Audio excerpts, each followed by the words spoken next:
I'm Logan Crawford, and right now on Spotlight TV, I'd like to introduce you to Walt Chaney. He is bringing to the literary world a compelling book. It is called Rapture.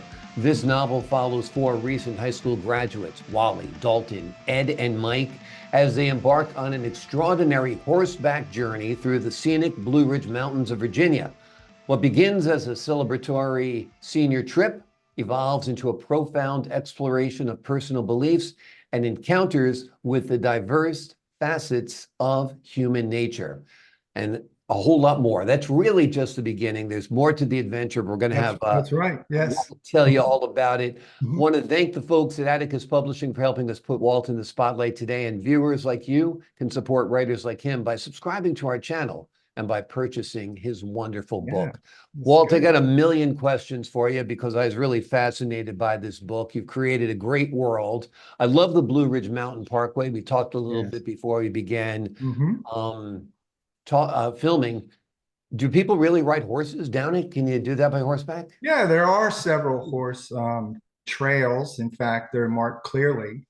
The Appalachian Trail itself, which that's the most famous one, I don't think they allow the horses there, but there's several areas along the national park, Shenandoah National Park, Right. where they have just excellent rides where you can just see the valleys, and it's quite beautiful. Yeah. Wonderful. Now, this story starts out like a normal story, a bunch of guys going on a senior trip, Hmm. down the Blue Ridge Mountain Parkway. But it is the subplot, which is really the curveball that you throw that's very, very interesting, involving three epidemiologists from the CDC and the CIA. That's Tell us right. a little bit about this part of the story. Okay, well, that comes from my science background and just always been fascinated by the mysteries and detective shows. So I pieced it together so that it would be kind of disclosed and kind of a mystery about around churches in the Southeast, which many that are watching it from the outside, meaning the four boys, and also many in the audience doubt that the rapture is actually occurring. But because it happens within the church and so many folks die from the contamination of a group of terrorists, domestic terrorists, that we bring the CIA in and then we have to narrow down what the actual poison is that killed the folks. And then that becomes that science element. And I've used a lot of things that I've learned in the past and shared with my students because I've been a high school science teacher for several years. Mhm. And it's just been a joy in order to take that information and try to put it in a way that becomes applicable to for the reader. Yeah. Mhm. Yeah, and a lot of contemporary themes going on here as well. Domestic terrorism, extremism, racial and religious intolerance. Tell us about your inclusion of these themes within your work. Okay. Well, we have the way that I have laid this out is we have a couple of different congregations within the church. One is a Pentecostal church, which is highly emotional. And then there's another church, which is called the Good Shepherd Church, which is a community church, which is inclusive of everybody. So it starts off with two sermons that are quite different, but the people are of faith and have Christian values. So I have that element in there. Now, with the terrorist group, with the onslaught of the things that have happened, the division within our country, I felt that talking about domestic terrorism and why they judge and contemn others, that I felt like if we identify those, that if they would just become more accepting of others and that we need to unify. And I felt like at the end, by expressing the hatred those domestic terrorists actually have, Mm. that's one particular chapter that expresses it. And I came across that by a great amount of research, both online, but also read an actual manifest of one of those domestic terrorist groups. And it's quite haunting. So I wanted to expose that because it's unfounded hatred. And by the Christian background that I've laid out, like Christ taught, is more accepting. And the book talks about relationships and how people's faith becomes deep. So that's how the domestic terrorists fit in, because they're just the bad guys, you know. Yeah, exactly. And every good story needs a bad guy, that's for sure. The book, of course, is entitled Rapture, but there's a question mark, of course, and that's central to the book as well. Explain to the audience a little bit about this belief that a rapture may or may not be happening, and a little bit of what the rapture is, which many people view as an Armageddon kind of thing. Yeah, we with the current world that we face and the negative that's around, uh, people wonder, and people have wondered for years and years and years.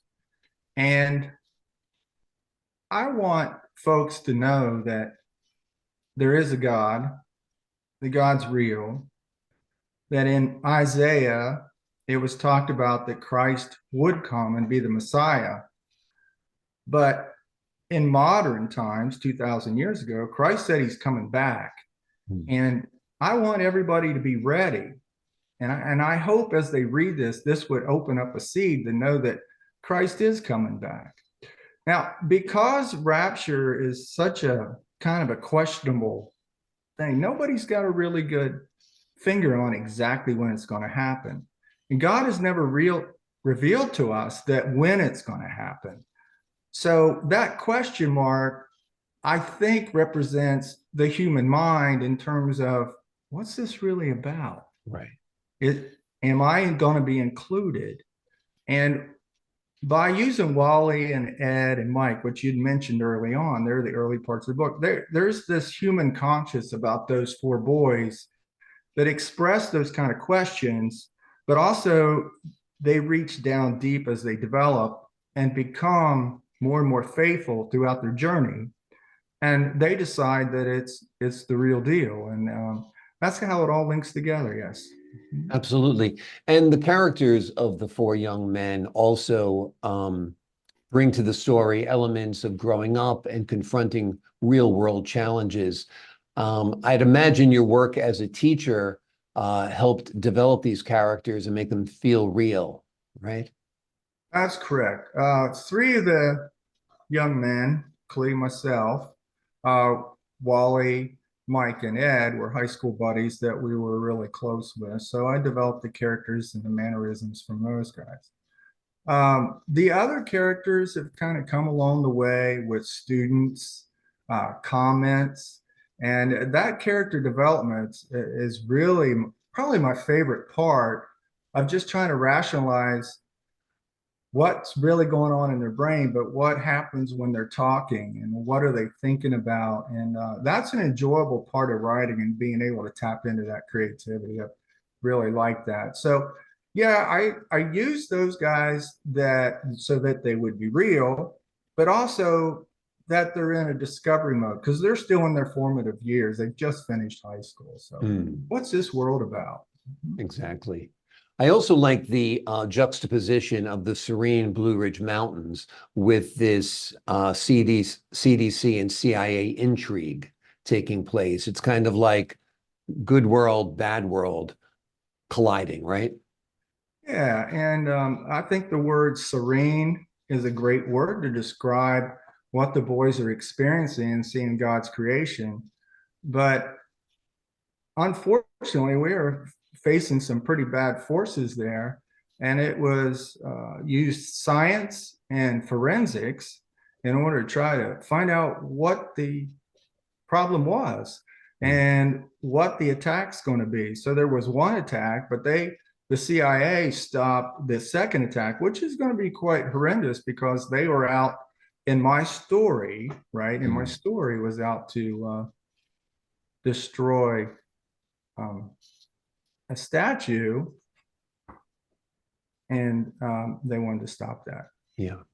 Have you envisioned Rapture as perhaps a movie or a TV series?